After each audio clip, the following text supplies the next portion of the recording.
YouTube cured my gambling addiction. That's a title you probably didn't expect to see today, but you're here. My name's Rob, and I'm recovering from a gambling addiction right now. I made my last bet back on November the 12th of 2022, and when I stopped gambling, I was purposeless. There was absolutely nothing in my life that made me feel good, that made me feel like I was accomplishing something. Every single day, I would wake up, and the entire focus of my day was not gambling.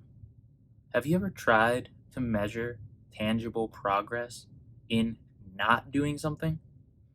Because after a couple of days, it gets old. There's milestones like 90 days, 6 months, 1 year, and you can celebrate the victories on those days. But that was 3 days, right? And there's 365 days in a year. You have to have something else to care about. Because if you don't, you're kind of just dragging your feet and waiting for something to go wrong. You're delaying the inevitable. So, in my case, the solution was this: YouTube, content creation. So, on November the 12th of 2022, I created enough debt at a casino in one 12-hour sitting that it took me 6 months working 70 hours a week to pay it off. 12 hours caused 6 months of damage. And those 6 months could have been spent building up my savings, paying off student debt, moving forward in life. But I drug myself down chasing after a big thrill, a big win. I knew that I needed to change, but it was so difficult for me as a gambling addict to think about something in life that would be even a fraction of the satisfaction that I got from winning a bet. It wasn't easy. And I want to put a disclaimer out there that this isn't a video saying that you should go and start making YouTube videos about the worst parts of your life. You can, but it's not necessarily what I'm saying. Here's what happened. I started going to group meetings again after that day, and in those meetings we share what's working for us in our recovery and what's not. And I was telling everyone I was bored, depressed, broke, paying off debt, and frustrated. They understood, but there wasn't really much that could be done, right? You kind of have to wait it out. You need to develop that sense of patience to get to the next stage where you can start paying into those debts. It takes time. But right as I was going through this recovery process, the person that was closest in age to me at the meetings stopped showing up. He doesn't even know how much I end up talking about him in my content, but he comes up quite often. Now, I gave him a call, and I said, "Hey man, what's going on?" Bad situation. I won't dive into his personal details, but he went back to gambling. So I said, "Listen, I don't know what the solution is, right? I was just a few days away from, something that destroyed my life for half of a year. I was paying debt, I was depressed, I was angry. But I knew that the reason I felt those things was because I gambled. So while there was crap going on in his life, I knew that if he went back, and deep down he knew that if he went back, it would only add to the problems. So after a couple of phone calls, I found him coming back to the meetings. And I won't take credit and say it was me that fully did that, but I do hope that I was part of the process in getting him back in. And the idea that I could have been made me feel really good. It made me feel like I did something that mattered for the first time since I quit my addiction. Or rather, since I developed my addiction. I was so selfish for so long, and all I cared about was keeping the action going. If you are addicted to anything, you understand the lying, the manipulating, just to keep getting what you need to get your fix, to get your high. And this was the first time where I felt like something that I said or did helped someone else, and it was separate to anything financial, because as a gambling addict, I had the dream of winning big and buying things for everyone I loved and paying off their debts and these crazy, lofty dreams, which I'd still like to do, but just not from gambling. Anyways, it was the first time that I did something separate to the finances that made me feel good about myself. It made me feel as if I was contributing.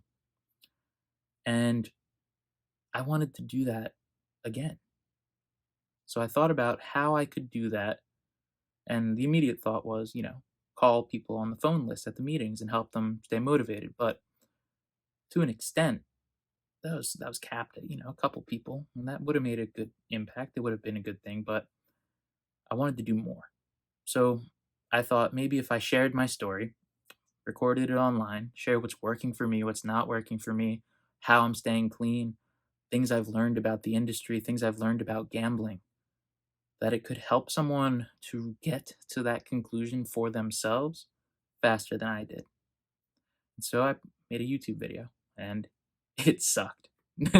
Still no one's watched it. It's been around for a while now. I don't recommend watching it. It's not very good at all. I was reading a script. The script was somewhere like right above the camera. Now I'm looking directly at the camera. I'm just talking, but the script made me sound monotone. I was nervous. I was rigid. My background was bad, and the video itself was trash. But it made me feel good. And even though no one really watched it, it made me feel like it was a starting point. So my girlfriend said, after a couple months of posting videos that no one was watching, she said, "No one's watching your videos." And I said, "I know, but it's making me feel good. It's making me feel like I'm contributing." She said, "Make them more exciting. Put them on TikTok. Make them shorter." And I said, "I don't even have TikTok. That's dumb. Like I don't want that." But I ended up getting it. And after just a couple of days, it took off relative to the YouTube. It's not like I'm Charlie D'Amelio or anything, but I got some views on the videos, and it made me feel like I wasn't just yelling into an empty void. And it made me feel like good. It made me feel good. And so I took those styles and I started applying them and learning and focusing on content creation and how I could get better. And though I still have a long way to go in terms of my editing quality, I realized that all I have to do is just be honest, be myself, and share my story. And if I do that every day, it provides structure and meaning to my life. And that's all it took, along with what I was already doing. So when I think about recovery, there's really four categories of things that you need to be doing. And it could differ depending on the addiction, but this is what it is for gambling for me. It was finding that thing to care about, something to do with my time, a purpose, a way to move forward where I'm not sitting around feeling sorry for myself. Then I needed to limit my access to the money that was going to tempt me to gamble. I couldn't have it sitting in front of me. It was too much of a temptation. So I told my family. They took care of holding the account, and I got a cash allowance as a 24-year-old, which is not something that is to be proud of by any means. It's actually quite terrible. But it helped me to get to where I needed to be. It was a tough pill to swallow, but it's one that I'm glad I did. Then I self excluded from casinos, which was voluntarily banning myself, and started going to the support group meetings more regularly. Once I found those four things, it became really simple. It became a game of patience, and not every day is a good day. Some days suck, but every day is a chance to actually move forward and not fall behind. Even standing still is better than falling behind. And that's what I was doing to myself every day I was gambling.